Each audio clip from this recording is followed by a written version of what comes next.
My name is Sophia Chen, and 3 years ago, I stood in my childhood home's living room, watching my father's face turn red with rage. The family photos on the walls, graduation pictures, vacation memories, birthday celebrations, seemed to mock the scene unfolding beneath them. A startup? You're leaving Anderson and Brooks to start your own company. My father's voice dripped with disdain. He stood behind his mahogany desk, the same desk where he'd built Carter Industries into a multi-million-dollar tech company. Have you lost your mind? I gripped the resignation letter in my hands tighter. At 28, after 6 years of climbing the corporate ladder at one of the most prestigious consulting firms in Chicago, I'd finally gathered the courage to pursue my dream. But here I was, feeling like a teenager again under my father's disapproving glare. Dad, I've thought this through. The market needs dash. The market. He cut me off with a bitter laugh. What do you know about the market? You think 6 years as a junior consultant makes you an expert. My mother sat silently in her designer armchair, her face a mask of practiced neutrality. She'd perfected that expression over the years, watching my father mold my brother Michael into his perfect heir while I was relegated to the background. I've already secured 3 major clients, I continued, fighting to keep my voice steady. They believe in my vision for dash. Vision. The vein in my father's forehead pulsed. The only vision you have is destroying everything we've built for you. Do you know how many strings I pulled to get you that position at Anderson and Brooks? I took a deep breath. I didn't ask you to pull strings. I earned my place there on my own merit, just like I'll earn dash. Your own merit? My father's laugh was cruel. You really believe that? You're nothing without the Carter name. Nothing. The truth I'd hidden for 6 years bubbled up inside me. Actually, Dad, I used my mother's maiden name on my application. No one at Anderson and Brooks knows I'm your daughter. The silence that followed was deafening. My father's face went from red to purple. My mother's carefully maintained mask cracked slightly, showing a flicker of surprise. Get out. My father's voice was deadly quiet. Dad, please just listen, dash. Get out.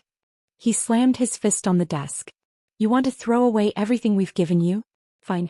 But don't come crawling back when you fail. You're nothing but a useless, ungrateful disappointment. My mother finally spoke, her voice soft but firm. John, maybe we should dash. No, Margaret. My father cut her off. If she wants to destroy her life, let her. But she'll do it without our help. I stood there, tears threatening to fall, but I refused to let them see me cry. 6 years of working twice as hard as everyone else, of proving myself without relying on the Carter name, had taught me strength. Fine, I said, my voice steadier than I felt. I'll go. But remember this moment, Dad. Remember exactly what you said to me. As I walked out of that house, I heard my father's final words. Don't bother coming back until you've learned your place. I drove straight to my small apartment in downtown Chicago, the one I'd rented under my mother's maiden name, Wilson. Everything I owned fit into that modest space. No family money, no trust fund, just what I'd earned on my own. Opening my laptop, I looked at the business plan I'd spent months perfecting. Phoenix Consulting wasn't just going to be another firm. It would revolutionize how companies handled digital transformation. I had 3 clients already signed, one through pure talent and determination. My phone buzzed with a text from my brother Michael. Dad's right. You're going to regret this. I blocked his number. That night I made myself a promise.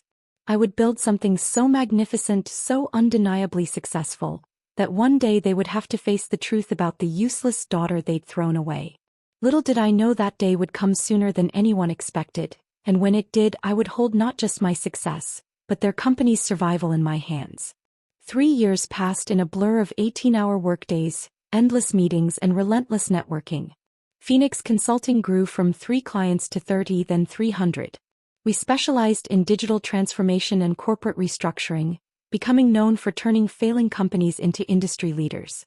I kept my identity carefully hidden, operating through shell companies and subsidiaries. To the business world, Phoenix Consulting was run by the mysterious S. Wilson, a reclusive genius who never appeared in public but had an uncanny ability to predict market trends. Then came the day I'd been unconsciously waiting for. My assistant Emma rushed into my office, her face flushed with excitement. Ms. Wilson, you need to see this. She handed me a tablet open to a financial news article. The headline made my heart stop. Carter Industries faces bankruptcy. Tech giant seeks emergency restructuring. I skimmed the article, a small smile playing on my lips. Carter Industries, my father's pride and joy, was drowning in debt. Their attempt to compete in the AI market had failed spectacularly, and now they were desperately seeking a consulting firm to save them. Emma watched me carefully. She was one of the few people who knew my real identity. Their representatives have been calling all morning. They want to schedule a meeting with Phoenix Consulting's CEO. I leaned back in my chair, memories of that night 3 years ago flooding back. Schedule it for tomorrow 9 a.m. sharp. Are you sure? Emma asked softly. Your father will be there. I smiled, thinking of the contract sitting in my desk drawer, the one that would give Phoenix Consulting complete control over Carter Industries restructuring. Oh, I'm counting on it. The morning of the meeting, I stood in my penthouse office, 40 stories above Chicago's bustling financial district. The woman reflected in the floor-to-ceiling windows barely resembled the one who'd walked out of her father's house 3 years ago. Gone was the hesitant daughter seeking approval. In her place stood the CEO of a billion-dollar consulting empire. Emma entered with my morning coffee. Carter Industries representatives are in the main conference room. Your father, brother, and the entire board. I adjusted my Armani suit, a small smile playing on my lips. How does my father look? Stressed. He's been checking his watch every 30 seconds and snapping at everyone. Emma paused. He asked 3 times if S. Wilson would be attending personally. Oh, I wouldn't miss this for the world. I picked up the contract from my desk. The document that would give Phoenix Consulting complete control over Carter Industries restructuring. Has Michael tried his usual tactics? Emma smirked. He attempted to charm information out of our receptionist about the mysterious S.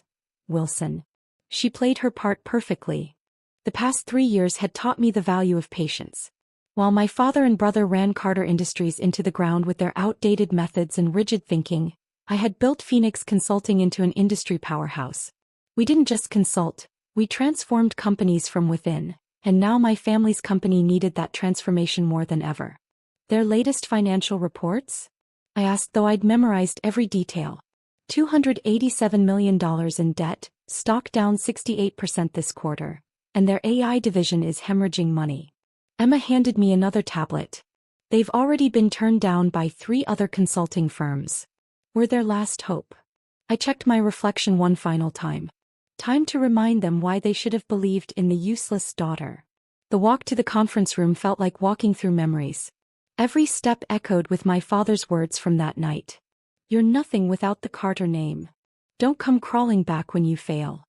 Useless, ungrateful disappointment. Through the glass walls I could see them waiting. My father, once so imposing, now looked smaller, his hair grayer, his shoulders heavy with worry. Michael sat beside him, his usual smug expression replaced by barely concealed panic. The board members, all my father's old friends who had watched me grow up, now sat in uncomfortable silence. Emma opened the door, her voice professional. Mr. Carter, board members, thank you for your patience. Ms. Wilson will see you now. I walked in, letting the door close with a quiet click that seemed to echo in the tense silence. For a moment nobody moved. I saw the exact second recognition hit them, my father's sharp intake of breath, Michael's widening eyes, the board members' confused glances. Sophia. My father's voice cracked. I walked to the head of the table, setting down the contract with deliberate calm. Actually, it's Ms. Wilson here. Or did you forget that's Mother's maiden name? The name you once said would never amount to anything. Michael shot up from his chair. This is ridiculous. You're the mysterious S. Wilson? The CEO of Phoenix Consulting. Sit down, Michael. My voice carried the authority of someone used to commanding rooms far more important than this. Unless you want to explain to the board why Carter Industries stock dropped another 12% this morning? He sank back into his chair, face flushed. One of the board members, Mr. Harrison, who'd known me since I was a child, cleared his throat. Sophia. I mean Ms. Wilson, we had no idea. That was the point. I smiled, but it held no warmth. Would any of you have given Phoenix Consulting a chance if you'd known it was run by John Carter's useless daughter? My father's face had turned an interesting shade of gray. Sophia, let's focus on business. I cut him off, opening the contract. You're here because Carter Industries is failing. Your attempt to enter the AI market was poorly planned, badly executed, and has left you drowning in debt. You need a miracle, and apparently I'm your last option. The room fell silent as I laid out their company's failures. The missed opportunities, the outdated technology, the hemorrhaging profits. Each point landed like a physical blow, making my father sink deeper into his chair. Phoenix Consulting's terms are simple, I continued, sliding copies of the contract across the table. We'll take over restructuring, modernize your systems, and save the company from bankruptcy. In return, we gain controlling interest and complete operational authority. That's absurd. Michael exploded. You want us to hand over control to you? I raised an eyebrow. Would you prefer to explain to your shareholders why Carter Industries is filing for Chapter 11? I'm sure the press would love that story. John, Mr. Harrison spoke up. We need to consider this. The company dash. No. My father's fist hit the table. I built this company from nothing. I won't let it be taken over by your disappointment of a daughter? I finished for him. The one you kicked out. The one you said would never succeed without your precious name. I stood, walking slowly around the table. Let me be clear. I'm not asking for your permission. The board will vote on this contract in the next hour. If they accept, Carter Industries becomes a Phoenix subsidiary. If they refuse. I shrugged. Well, I hear bankruptcy courts are particularly busy this time of year. My father stood up so quickly his chair toppled backward. You planned this. All of it. You're destroying everything I built just for revenge. No, Dad. I met his gaze steadily. I'm saving everything you built despite your best efforts to destroy it. The only difference is, this time you'll have to watch as your useless daughter does what you never could, adapt to the modern business world. The next hour passed in a blur of legal discussions and desperate negotiations. My father and Michael fought every point, but the board members weren't stupid. They saw the numbers. They knew Phoenix Consulting's reputation. Most importantly, they knew they had no choice.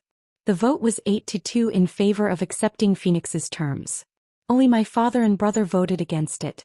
As the board members filed out, my father remained seated, staring at the signed contract like it was a death warrant. Michael had stormed out the moment the vote was finalized, nearly knocking over Emma in his haste to escape. Why? My father's voice was barely a whisper. Why didn't you tell me? I gathered my papers calmly. Would you have believed me? 3 years ago, you couldn't even believe I was capable of starting my own company. I was trying to protect you.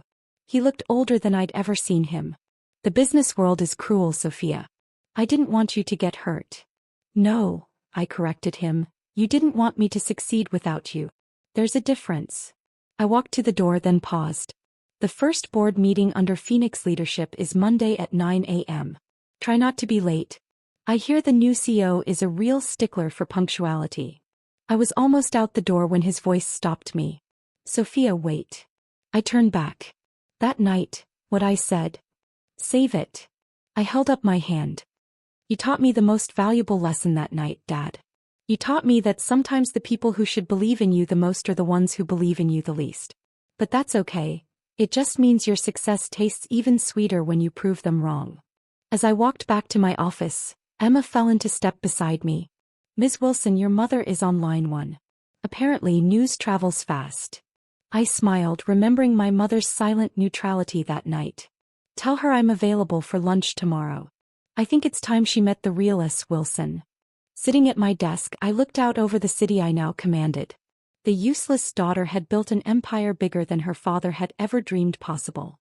But more importantly, I'd built it my way without compromising who I was or what I believed in.